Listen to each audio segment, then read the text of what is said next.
You know what our problem is? We are the generation of maybe. We are the generation of options. Like, look at how we live. You want to start a business? Cool. But keep the day job, just in case. You want to fall in love? Sure. But keep the dating apps installed, just in case there's someone better. You want to move to a new city? Okay. But don't sell the house. Rent it out, just in case you want to come back. We are obsessed with the just in case. We are addicted to the plan B. And I get it, man. I do. The world is scary. The economy is a mess. It feels smart to be safe. It feels responsible. But here's the good thing nobody tells you about safety nets. Nets are designed to catch you, but they are also designed to tangle you.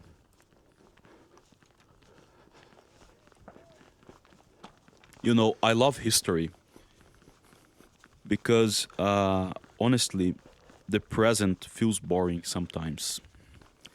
And I realized that the people who actually changed the world, the people who built empires or destroyed them, they didn't seem to have plan Bs. And there is one story, one specific moment in time that really drew my attention. It's not a nice story. It's violent. It's messy. But it's the perfect antidote to our modern softiness. If you understood the title of the video, you know where I'm getting at.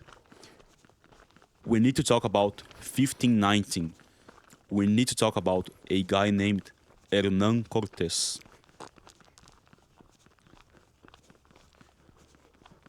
Now, before you roll your eyes, forget the history books for a second. Forget the statues. Let's look at the guy. Who was he? He wasn't some god of war born with a sword in his hand. He was a nobody, man. He was a law student. He came from a minor noble family in Spain, which basically means he had a fancy last name and zero money. He was a bureaucrat. He was pushing papers in Cuba. He was supposed to die there. He was supposed to be comfortable, fat, and forgotten. But he had this itch. You know that feeling when you're sitting at your desk or staring at the ceiling at 3 a.m. and you just feel like this can't be it. There has to be more. He heard humors. He heard the sailors talking about the Señores del Mar, the lords of the sea.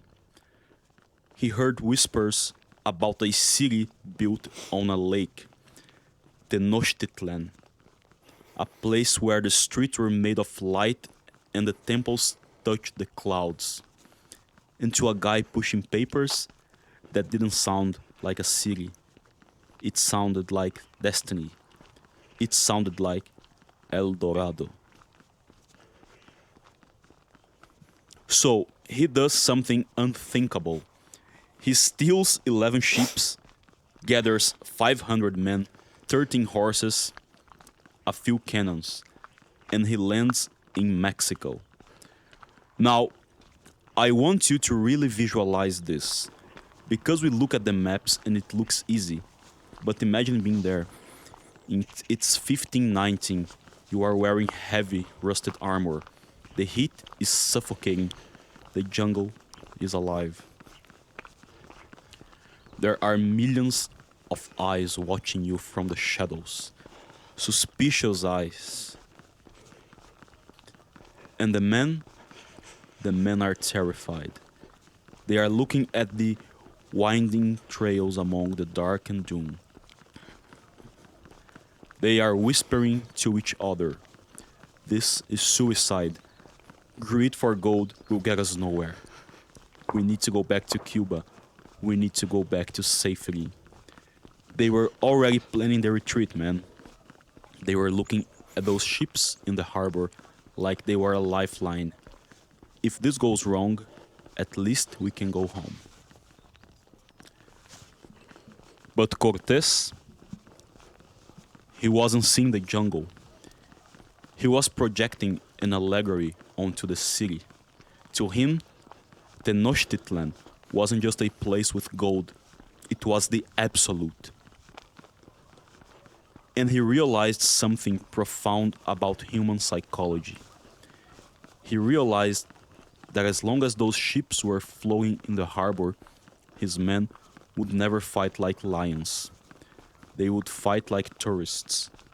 They would fight with one eye on the enemy and one eye on the exit. As long as Plan B existed, Plan A was impossible.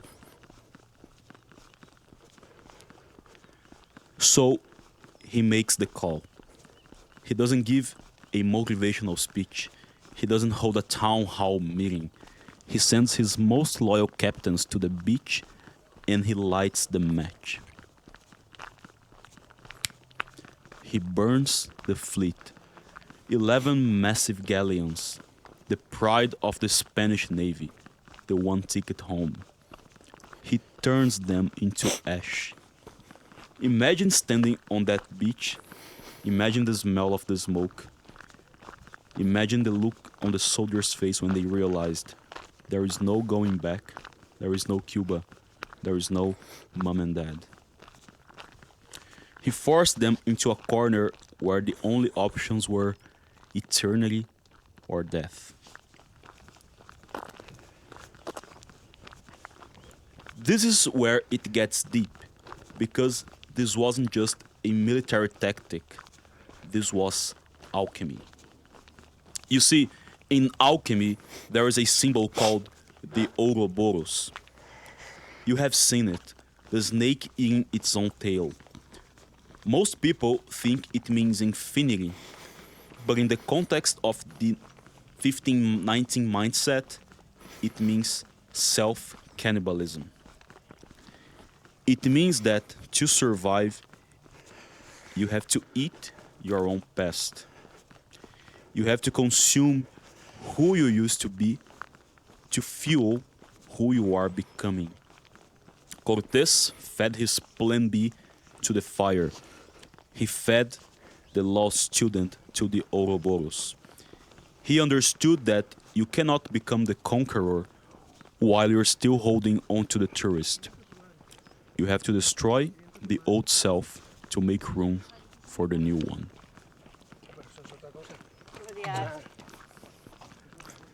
And then there is the other symbol, the Quetzalcoatl, the feathered serpent, the very god of that land. It's the union of the earth, the snake, and the sky, the bird. How do you turn a snake into a bird? How do you turn a terrified man into a god?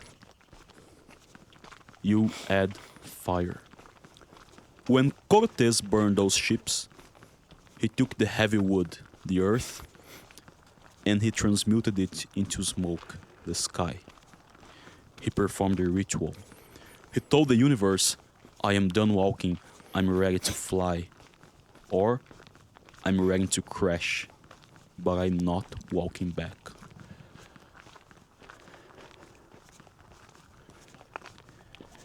This is where most people get lost. We think Eldorado was a place. We think it was a city of gold waiting in the jungle. We think he burned the ships to get to the prize. No, man. Eldorado isn't a place on a map. Eldorado is a state of mind. In alchemy, they call it the citrinitas, the yellowing, the gold. It's the mental state you enter when you have absolutely no return. Have you ever noticed that? When you have a safety net, you are lazy. But when your back is against the wall, When the rent is due and you have $0, suddenly you are a genius. Suddenly you have energy you didn't know existed. That is the Citrinitas. That is the Eldorado. You find the gold because you have to find gold or you die.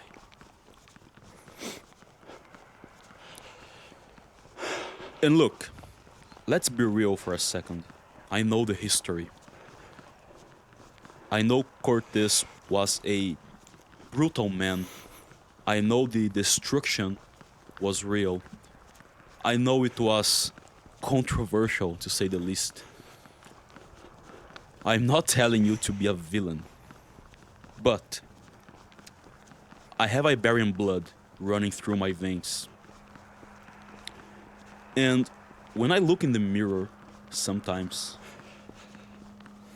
I see that same fire. Or at least I want to pursue it. I see ancestors who looked at the edge of the known world where the map said, Hic sunt dracones, here be dragons, and they jumped. As the Mexican poet Octavio Paz said about Cortés, it's hard to love the man, but impossible not to admire him. Hey, not my words. You don't have to love the man, but you have to respect the will. The sheer, terrifying will to look at safety and say, not today. So, look at your life. What ships are you keeping in the harbor?